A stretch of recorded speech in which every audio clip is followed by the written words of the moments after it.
This is The American Experience by Asher Jensen. America, home of the brave, land of the bold. Yeah, I guess we sure would be, since we willingly send our kids into schools with the knowledge that they could be shot at any moment, and yet we continue to wonder why thoughts and prayers aren't fixing the problem. But hey, so long as they're getting an education, it's for the greater good, right? Who cares if suicide is the fourth leading cause of death for people aged 15 to 24?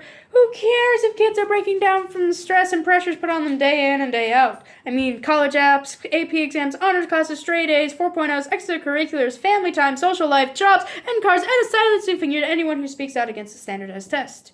America is meant to have the greatest education system in the world, yet we fall behind in just about every way.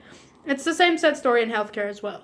Working in a drugstore, you tend to get a lot of interesting stories. Just last night, I had a man come in frantically looking for medication to help induce vomiting because, in his words, a friend had basically been poisoned. I advised the hospital, as any sane employee might do, but knew full well the response I would get. It's too expensive. In America, it is seen as a luxury to not die from an easily treatable disease or injury. Where people like cavities go until it becomes a tooth extraction, they try to do themselves using a doorknob and some strings. It is a luxury to be healthy. A place where someone would rather take an Uber to the hospital because an ambulance is simply way too expensive. A place where even in emergency situations, you have to consider, is it really worth the cost? A place where carrying a card that says not to call 911 in the event of a seizure is commonplace practice because it's simply too expensive to go into the hospital every time you begin seizing in public. But I guess we have some great things about this place. I mean, we have marriage equality, right? So LGBTQ rights have been won, right? Never mind that trans people can't use the bathroom without it becoming a public debate. And if you're disabled and you get married, it's possible for you to lose your health benefits, many of which are life-saving. But hey, equality for all, right? Speaking of disability, should we mention how people's rights to have access to equal education and public spaces has become a nuisance? Even though if originally designed with accessibility in mind, it would not have to cost so much to have a ramp put in so that someone in a wheelchair can go see a movie. Or how we use disability to gatekeep and invalidate people, claiming they could never know anything because you are too disabled. Or how if you're not disabled enough, you cannot have accommodations of any sort and should never ever show any traits of that disability ever.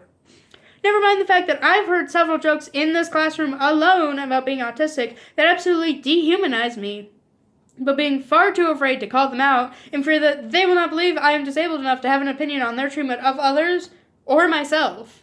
Even though they have not seen me rocking back and forth, gnawing at my hands, pulling at my hair, and banging my head on the wall in response to a sudden loud noise or a change in routine I could not account for. Where being told I hide my identity as well is a compliment, because to be myself would be awful when the matter of disability or gender comes into play. Congrats, I could never tell you were trans or autistic. Why would you ever want to be either of those things? Good job hiding it.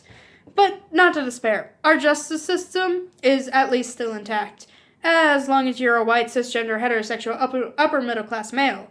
Forget about the black boys no older than 18, 19, 20 behind bars for 50 years to life for growing pot. But you brutally and violently rape an unconscious woman behind a trash can, and suddenly you're an all-star swimmer who has so many stresses that he can no longer enjoy his favorite food. If you're a woman and you're assaulted, forget about pressing charges. Everything you do will have been wrong. It was probably your fault anyways. After all, what were you wearing? Were you drinking? Did you make eye contact with them on the street? Why were you walking home alone at night? Didn't you know men can't control their actions? They cannot be held accountable for the things they do. It is up to you to ensure you do not get attacked, simply just for existing. Could be dead for rejecting a peer when they continue to ask you out and stalk you. And when you say no, suddenly your right to say no has the blood of you and about 9 other kids smeared all over it.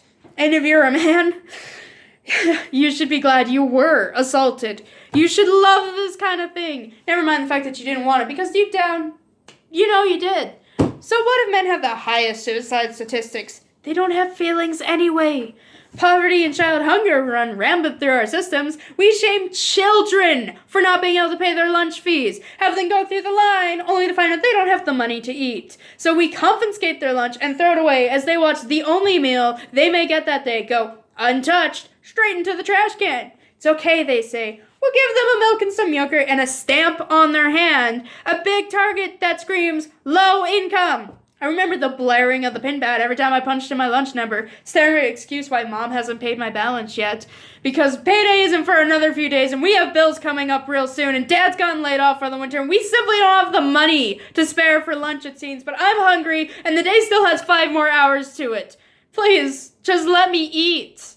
I pray they let me go one more day. I begin to develop anxiety over it. I'm 7. Lunch becoming my most hated subject. The lunch lady, a prison guard dog ready to bite one of these days because I've gone too long without paying my balance. I remember when they had to redo the standards for free waiver lunch because our district has so many kids that qualified that they cannot keep up because our education system is so underfunded. Suddenly, 11-year-old me falls just above the line, and I find myself making the decision of what days do I want to eat, and would I rather have lunch or would I rather have breakfast? Because you only have balance for 1 meal a day, and you don't get both unless you're willing to forfeit another meal a day. And to this day, I skip meals in favor of being more cost effective because I only have $20 more to last until my next payday, and I still need bus fare to get home. America is a broken system where the rich get richer and the poor stay poor. It is killing us. How many of us have to go before the ghosts of the damned overflow and cry out loud enough for us to finally just listen? How many is enough for change to be warranted? How many?